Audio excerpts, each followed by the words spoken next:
Unreal's a really interesting game for a lot of reasons. It nails its mashup of fantasy and sci-fi way better than, say, Quake. It's a game that's comfortable hinting at its narrative through environmental design and small text blurbs rather than cutscenes or dense lore. And it experimented with FPS weapons in a way that didn't necessarily always work.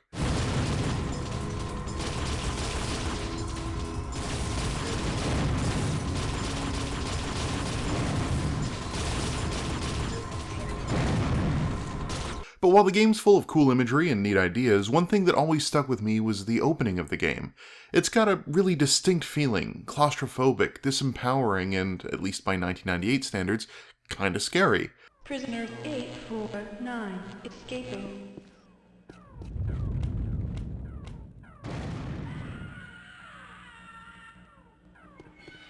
Later stages in the game have dark hallways with monsters in them too, but by then you have guns and flashlights and flares. You can conquer the dark and shoot whatever you find there. Here, though, you're unarmed for the first several minutes while a predator stalks all around you. It's also got a decidedly progressive, forward-looking design. Like, you're a woman in a strange new environment that has to walk around a spooky place and read books and pick up context clues to figure out what happened to all the people that used to be there. Sound familiar? But here it is in the first 5 minutes of a popular shooter from 1998. It feels almost inspired by haunted houses and theme park rides. There's a big emphasis on fleeting glimpses of monsters and using audio to sell a scene. To that end, there's some really smart use of the game's soundtrack. The opening of Unreal is silent, except for far-off screams and alarm bells in order to sell a sense of tension. But when you break through the vent and enter the command center and effectively cross a threshold as a prisoner, the music kicks in for the first time.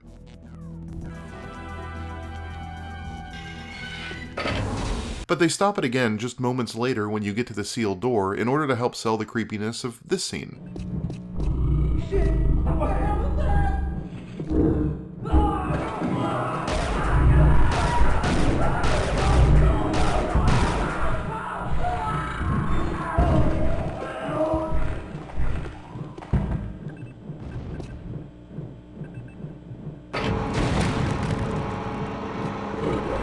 Then you pick up a weapon and the music kicks back in.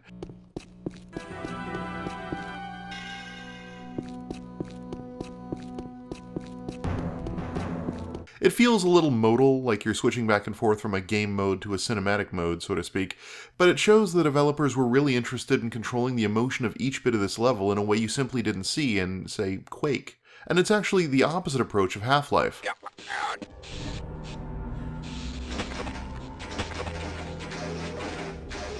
But the thing I remember most about Unreal's intro sequence is that transition to the outside.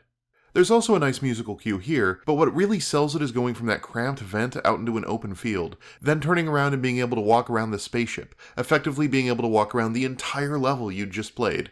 It's not to scale, obviously, but this was 1998, and wide expanses of space didn't really exist in 3D first-person games yet, at least not at this level of fidelity. It wasn't done by lowering the texture resolution or shrouding everything in fog or putting up a skybox to pretend that far-off hills existed.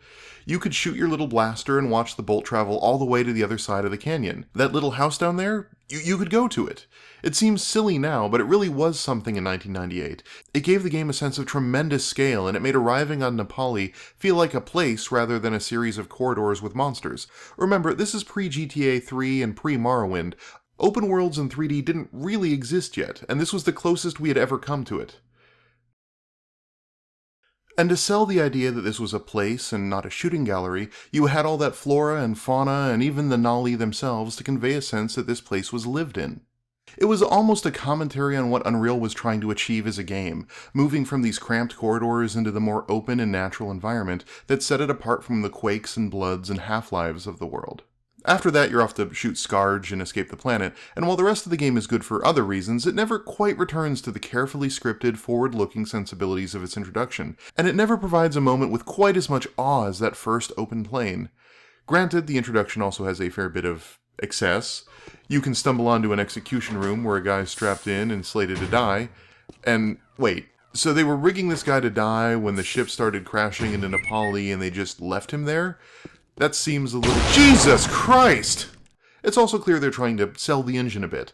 Volumetric fog effects, reflective surfaces, colored lighting, particles, and such. This was Epic's first real opportunity to push their new rendering tech to the public. I'm not going to count Klingon Honor Guard, and it's clear they wanted to front-load some of the pizzazz. Still, for me these are some of Unreal's most memorable moments, because they're less interested in having you shoot things, and more interested in funneling you through a space that tells a story and sets a tone. And while the rest of the game does keep that idea alive, more or less, it never feels as tightly directed or as intentional as these opening minutes.